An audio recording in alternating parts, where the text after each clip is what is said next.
Okay, today we're reading A Course in Miracles, chapter 11, which is God or the Ego. And this is section 3, From Darkness to Light. When you are weary, remember you have hurt yourself. Your comforter will rest you, but you cannot. You do not know how, for if you did, you could never have grown weary. Unless you hurt yourself, you could never suffer in any way, for that is not God's will for his Son. Pain is not of him, for he knows no attack, and his peace surrounds you silently. God is very quiet, for there is no conflict in him. Conflict is the root of all evil, for being blind, it does not see whom it attacks. Yet it always attacks the Son of God, and the Son of God is you. God's Son is indeed in need of comfort, for he knows not what he does, believing his will is not his own. The kingdom is his, and yet he wanders homeless. At home in God he is lonely, and amid all his brothers he is friendless. Would God let us be real when he did not will to be alone himself? And if your will is his, it cannot be true of you, because it is not true of him. O my child, if you knew what God wills for you, your joy would be complete. And what he wills has happened, for it was always true. When the light comes and you have said, quote, God's will is mine, unquote, you will see such beauty that you will know it is not of you. Out of your joy you will create beauty in his name, for your joy can no more be contained than his. The bleak little world will vanish into nothingness, and your heart will be so filled with joy that it will leap into heaven and into the presence of God. I cannot tell you what this will be like, for your heart is not ready. Yet I can tell you and remind you often that what God wills for himself, he wills for you, and what he wills for you is yours. The way is not hard, but it is very different. Yours is the way of pain, of which God knows nothing. That way is hard indeed and very lonely. Fear and grief are your guests, and they go with you and abide with you on the way. But the dark journey is not the way of God's Son. Walk in light and do not see the dark companions, for they are not fit companions for the Son of God, who is created of light and in light. The great light always surrounds you and shines out from you. How can you see the dark companions in a light such as this? If you see them, it is only because you are denying the light. But deny them instead, for the light is here and the way is clear. God hides nothing from his Son, even though his Son would hide himself. Yet the Son of God cannot hide his glory, for God wills him to be glorious and gave him the light that shines in him. You will never lose your way, for God leads you. When you wander, you but undertake a journey that is not real. The dark companions, the dark way, are all illusions. Turn toward the light, for the little spark in you is part of a light so great that it can sweep you out of all darkness forever. For your Father is your creator, and you are like him. The children of light cannot abide in darkness, for darkness is not in them. Do not be deceived by the dark comforters, and never let them enter the mind of God's Son, for they have no place in his temple.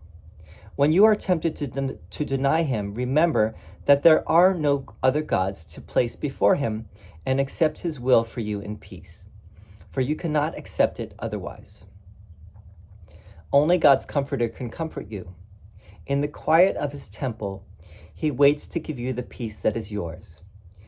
Give his peace, that you may enter the temple and find it waiting for you.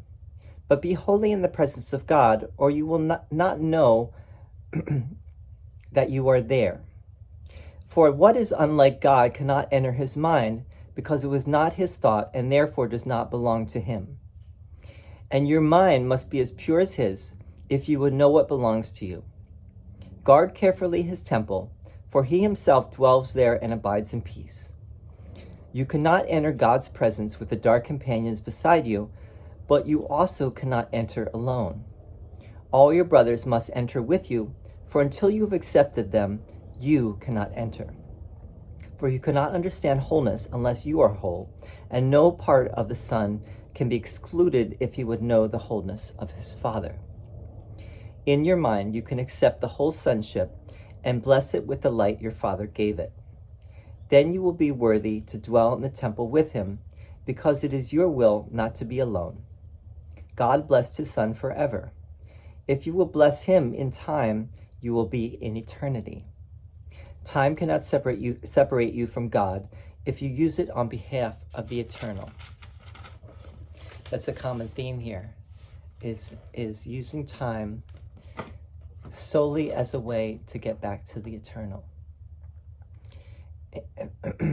which is really all there truly is, is the eternal, is the eternity of God. So this section is called From Darkness to Light, and there's a lot of light symbolism here. In fact, at one point, Jesus says, the great light always surrounds you and shines out from you.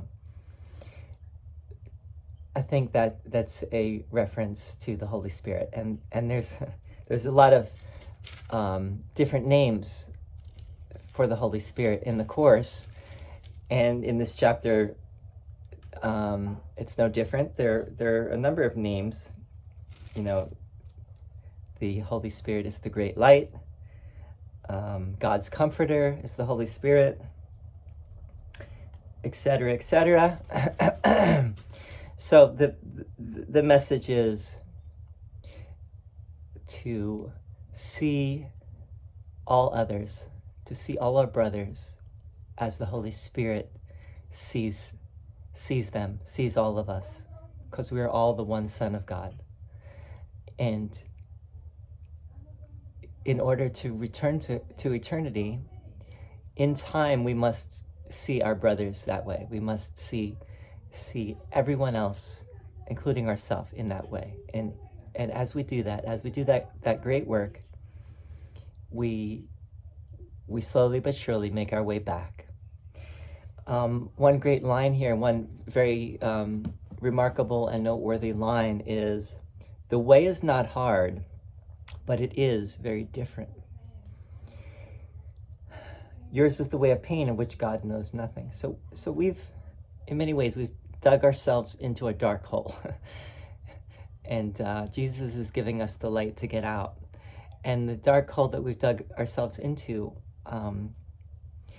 is so far from our true nature that it seems difficult from where we are. It seems hard, it seems difficult. And Jesus says, it's not really so hard, it's just different than what you're used to. You're so accustomed to following the ego, whereas, and you listen to the raucous shrieking of the ego. The ego is very loud, and the ego always speaks first, Jesus says. And here, Jesus says, pain is not of him, for he knows no attack, and his peace surrounds you silently. God is very quiet, for there is no conflict in him. So the ego is very loud, and God is very quiet. The Holy Spirit is very quiet. And that's why it's difficult. And it's different than what we're used to. We're not used to being quiet. We're not used to listening to our heart. This is actually a very beautiful, I think we'll have to see what happens, but I think as you go along in the Course, it gets more and more poetic and more inspiring. And I feel like this little section is a little bit more inspiring, a little more poetic. Oh, my child, if you knew what God wills for you, your joy would be complete! Exclamation point. And what he wills has happened, for it was always true. When the light comes and you have said, God's will is mine, you will see such beauty that you will know it is not of you. That means it is not of the ego. It is of us, because we are that, but it's not of the ego. The ego does not really exist. And the ego is basically an alien idea to God. God really knows only wholeness, unity, light, whereas the ego abides in darkness and wants to keep it that way. Only knows separation, only knows divisiveness. Anyway, God hides nothing from his Son, even though his Son would hide himself. So God is like the sun. I've said this before. God is like the sun, always shining.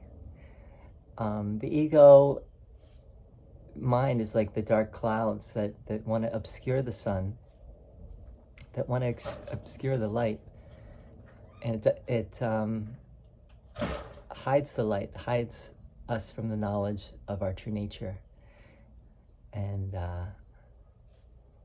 we do not know ourselves. But if we just seek and we just look for it and we just ask and we just want that, we will find it, because that is what we are. And with that, I'm going to say thank you for listening, and we'll come back soon to another section of this chapter 11, God or the Ego. Thank you for listening.